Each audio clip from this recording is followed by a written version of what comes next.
வணக்கம். ஸ்ரீ பகவான் ஜோதிடம். நான் உங்கள் ஜோதிடர் மணிகண்டன்.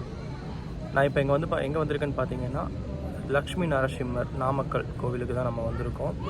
இந்த கோவில் அப்படி என்ன சிறப்பு அப்படிங்கிறத நான் முன்னாடியே உங்களுக்கு ஒரு சில பதிவில் சொல்லியிருப்பேன்.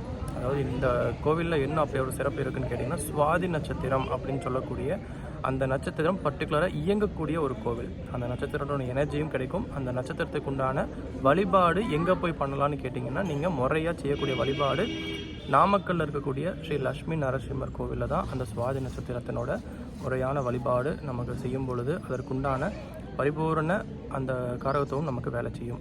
அதாவது இந்த கோவிலுக்கு எல்லாருமே வரலாமா அப்படின்னு கேட்டிங்கன்னா, நிச்சயமாக அந்த ஒரு விஷயத்த பண்ணக்கூடாதுங்க. அதாவது இந்த கோவிலுக்கு வரக்கூடியவங்க ஒரு சிலருக்கு பொருத்தமாக இருக்கும், ஒரு சிலருக்கு பொருத்தமாக இருக்காது.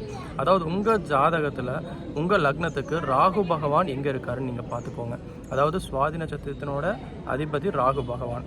அப்போ அந்த ராகு பகவான் எந்த இடத்துல இருக்கார் உங்கள் லக்னத்துக்கு, அதே அந்த ராகு பகவான் எந்த நட்சத்திர சாரம் வாங்கி உட்கார்ந்துருக்கார். அப்போ அந்த நட்சத்திரத்தினோட அதிபதியும் நீங்கள் பார்க்கணும்.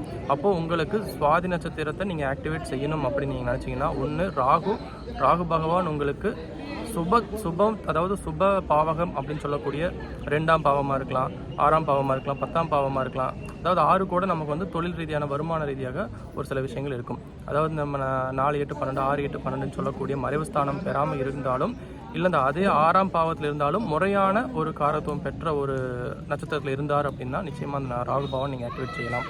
இதை தாண்டி மற்ற எல்லா இடங்கள்லையும் இருக்கக்கூடிய ராகு பகவானை நீங்கள் இருக்கலாம், ஆக்டிவேட் செய்யலாம். அது பாதகஸ்தானமாக இல்லாமல் இருக்கணும். சரிங்களா? அது ரொம்ப முக்கியமாக இருக்கும் பார்க்க வேண்டியது.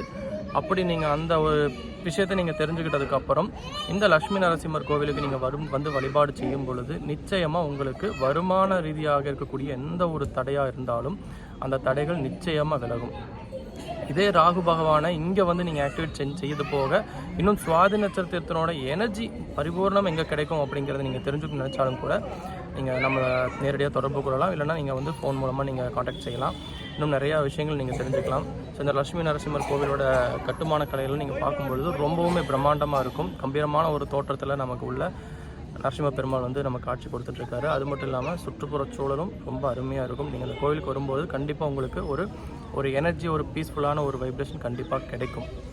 கண்டிப்பாக மேலே இதுவும் நிறைய தகவல்கள் நான் வந்து இன்னொரு பர்சனலாக ஒரு வீடியோவை நான் வந்து உங்களுக்கு மேக் பண்ணி போடுறேன். என்னென்ன விஷயங்கள் இருக்குது, என்னென்ன மாதிரி நீங்கள் செய்யணும், இங்கே வந்து என்னென்ன மாதிரி பரிகார முறைகள் செய்யணுமா அப்படிங்கிற ஒரு கேள்வி இருந்தால் கூட பரிகாரங்கள் நீங்கள் செய்ய வேண்டியதெல்லாம் ஒன்றும் கிடையாதுங்க. உங்களுக்கு விளக்குகள் போடணும், அகல் விளக்கு போடணும்னா நீங்கள் அகல் விளக்கு போடலாம்.